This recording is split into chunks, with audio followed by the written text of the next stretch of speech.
Throughout this maneuver, your standards for this, it's gonna be, so we have the 2350, your standards, ACS.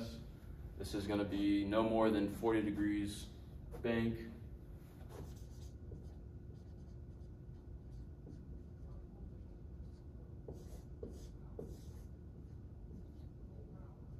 Anything over 40 degrees bank is just too steep. You did something wrong. You picked points that might be too close to each other. So we have some common errors for this maneuver.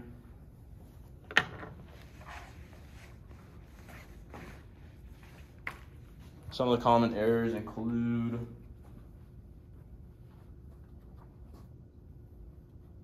faulty entry procedure. So you entered with a headwind instead of a tailwind, according to tailwind. This will have your pivotal altitude lower than what it should have been with a downwind. So you will not be able to have the correct pivotal altitude, throughout the maneuver. This is not good. So make sure you have a quartering downwind to enter the maneuver. Poor planning, orientation, and division of attention. So your pivotal altitude was done incorrectly. You forgot the formula. You divided by 15 instead of 11.3. And your division of attention, you were not looking outside and looking inside at the instruments. So your reference point became either too far ahead or too far aft of what it's supposed to be, instead of having that string-like connection from your wing to your pylon. And make sure you have that.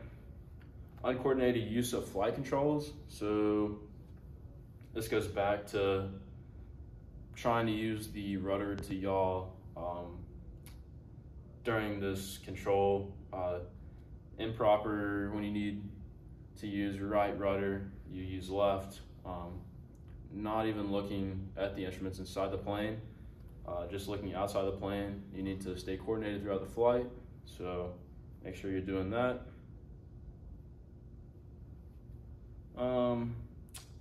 Use of an improper line of sight reference. So this would be something that's not easily seen throughout the maneuver.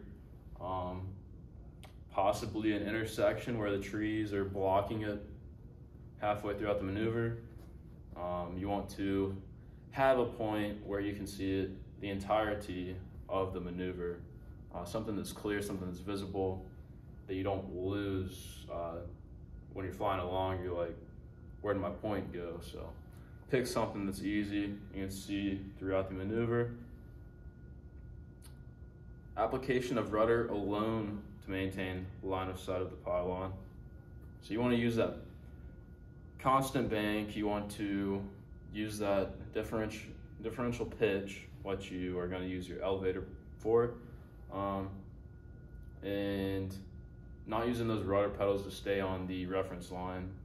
With a pylon, your point with a pylon, you don't want to only use the rudders. You want to use the bank, use the pitch. So using all those aerodynamics and stuff we have on the plane. Next, we have improper planning for turn entries and rollouts. So you're coming through the pylon and you get almost back to going around to the next one, but you roll out too late, and now you are over here way too far out. The pylon is way too far away from you. You're not keeping that same radius that you did on the left pylon, so your bank angle is not going to be the same, and you just doing the maneuver incorrectly. So make sure you're paying attention to your heading, what heading you started out on your pylons, because you don't want to roll out too soon, be way too close to the pylon, have way too an aggressive bank angle, and you don't also want to be too far away from your pylon with a not strong enough of a bank angle. And always remember, do not go over 40 degrees bank. So next one, improper correction for wind drift pylons. So this goes back to the picking the pylons with the correct quartering tailwind. So quartering tailwind right here, and this will make the turns around the pylon a lot more easier than if you have a like crosswind or a quartering headwind. So there's a reason why we have a quartering downwind. This is because it keeps everything organized, keeps everything the same way. And so selection of pylons where there's no suitable emergency landing. You don't want to be having your pylons next to a bunch of trees where there's no place to land. You want to make sure there's open fields for you to land in if something goes wrong. And make sure you know if there's towers around you, where they are, how tall they are. Make sure you don't run into those. And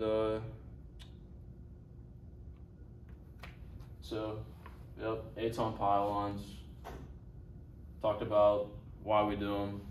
It's to maintain controllability, be a better pilot, maneuverability, and kind of originated with the gunships and the gunners being at that same point around the spot where they're shooting at to give the gunners a lot better,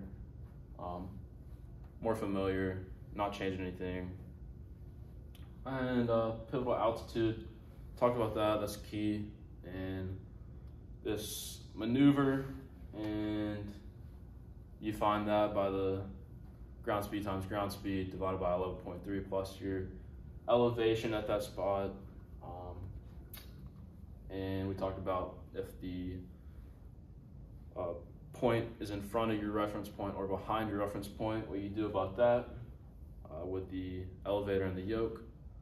Remember to make those small corrections. You don't want to be pushing really hard down, pulling really hard back, and then those points, half a mile, 3/4 miles, always make your one to the left first, come around, do the one to the right, exit on the same heading you entered on. And talked about the common errors, what you need to look out for. These are important because they wouldn't be in here if people didn't make them. So try and avoid those mistakes, but we'll work on that when we get in the plane. And do you have any questions? That was 8-ton pylon. Thank you.